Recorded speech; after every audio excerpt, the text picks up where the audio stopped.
Hey, what's up, y'all? It's Rank Rider 87 here, and today I'm going to talk to y'all about bull riding, PBR bull riding, and Brazilians, and just what happened this season, and everything like that. What's going on? Sorry about and my previous videos and whatnot. Sorry about that.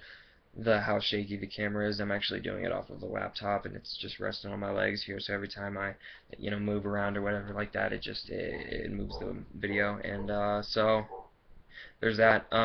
So let's get down to it. This season, JB Mooney led for a good amount of it. As Harp Stewart, I think it was, won the Madison Square Garden, which is the opening bull riding for the PBR.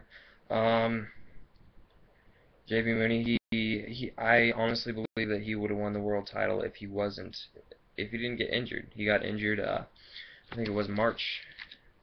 I think it was the last weekend of March, and so that sucks. He broke a rotator cup in his riding hand and his ring finger, so it's hard to hold on to a bull rope when you got stuff going on with your hands.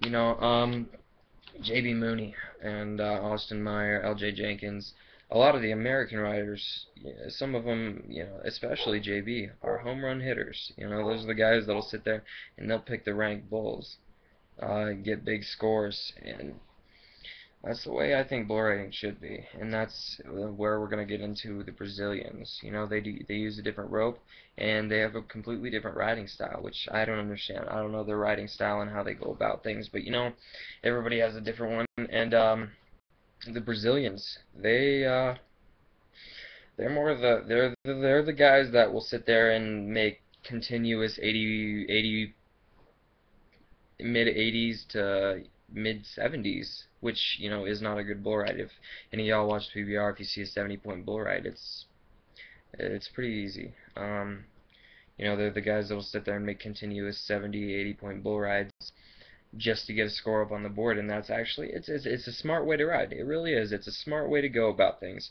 That's what's gonna get you a world championship is multiple rides, because you're gonna get points, you're gonna get to the short goal a lot, you're gonna get a lot of stuff for that. But it's just one of those things where they're not they're not flashy bull riders. They're not guys that are gonna go out there and pick the rank bulls. They're not the guys that are gonna go out there and they're not. I honestly believe Silvano Alves, who has been champion. He was the 2011 and the 2012 world champion. He's from Brazil. He's one of those guys that picks the easier bulls so that he can get points up on the board. Like I said, it's a smart way to go about things. It gets you world championships, obviously, as you can see with his demonstration. But uh,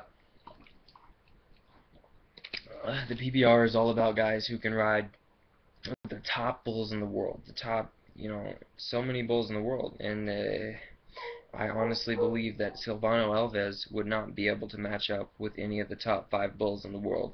Bushwhacker, Asteroid, Bucky, SmackDown, those are just four.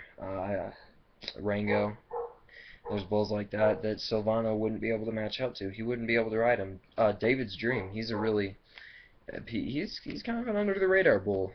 A lot of guys, especially the judges and stuff like that, people don't really see that bull a whole lot. He's honestly really good. I honestly think on a good day, David's Dream, previously named Black Widow, um, he's honestly he's one of the best bulls that I'm seeing out there. If you take a look at it, he's a rank bull. But away from that, like I say, you know, the Brazilians, they're not rank riders. I bet you money that if Austin Meyer or LJ Jenkins or even JB, which I don't see him doing it just because he's too proud, but if they were to step down a little bit and pick easier bulls and ride them, they would be able to beat the Brazilians all day long. They'd win the world championships over them and everything like that. And I think that's what needs to happen to kind of put the Brazilians in their place. Because if the American riders were getting it done on easy bulls, getting a whole lot of points stacked up against those Brazilians, it would force those Brazilians to have to pick ranked bulls, to have to be able to win rounds and win events just to be able to stay in the race. But it's just the thing with American riders is that they're go big or go home. That's the way they see it, and Honestly, that's how bull riding should be. But the Brazilians obviously don't see it that way. They're just all about the world championships and everything like that. And a lot of them don't speak good English. And honestly, I'm not hating on all the Brazilians either. I mean, they really are respectable guys. I mean, guys like Robson Palermo. Robson Palermo, man, he is a tough dude. He is one tough bro. Um, he's riding with injuries and everything like that, and he can still ride good. I don't know how he's not a world champion, honestly.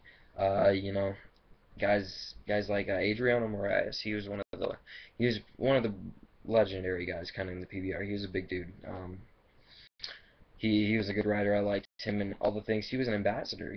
He's an ambassador for the PBR. He represents them and he does everything. And he actually made an effort, to learn English and everything like that. But the whole thing about Silvano Alvarez that just it irks me about him is that he comes here and he has the right to do that. He has the right to come here and chase big dreams and everything like that. But he doesn't even he doesn't have the courtesy to even learn our language. And I'm not saying that he has to. I'm not saying that it's necessary and oh, this is America, you have to speak English. I'm not saying that. I'm saying that it's courtesy. You're gonna come here because we're the ones that put it on. We're the ones that hosted America. You know, USA. We're the ones that we gave you the opportunity to do it. And this guy Silvano, he's a two-time world champ, hasn't even bothered to learn English. He still has to use a translator whenever somebody who can translate for him whenever he's in an interview, and that's like it's really. I mean, really? All the other guys, Valderon has made an effort to learn English. Robson Palermo is he's pretty good at it. Robson did actually you can see it when he talks. He made a real effort to learn English, and you can actually understand some of the things he's saying. Valderon not so much, but he's getting there. Renato Nunez, uh, kind of. I mean, you can see that he tries to learn it just enough so that he can get through an interview, but you still can't understand some of the stuff he says and whatnot. But it's just that's what irks me about Silvano. Just we're putting this on for you, and the PBR has multiple different factions and stuff like that. We have branches, it branches out. There's a Canadian tour division. There's a Brazilian tour division. There's European. I think there's a European division for all the European riders and stuff like that. Um, if you're not gonna come here and make an effort to learn our tradition, and you're gonna ride the Rankist Bulls, or well, you're not gonna ride the Rankist Bulls because you're Solano Alves. But if you're gonna come here and you're gonna do that, then make an effort because we gave you the opportunity to be able to be a world champ, and you're not even gonna respect us. And I mean, I'm sure he's a good guy. I really am. I'm sure he's a really good guy. But the whole thing about it is that this is America, and there's a lot of American writers, and there's a lot of Canadian writers and everything like that. We all speak English, and you got to know that basically whenever he's back in the locker room, getting all his stuff ready, since he can't speak English, he probably doesn't converse with a lot of them. Maybe he's probably not good friends with a lot of those writers, and that's about bull riding and everything like that. Even though it's not a team sport, it is a team sport.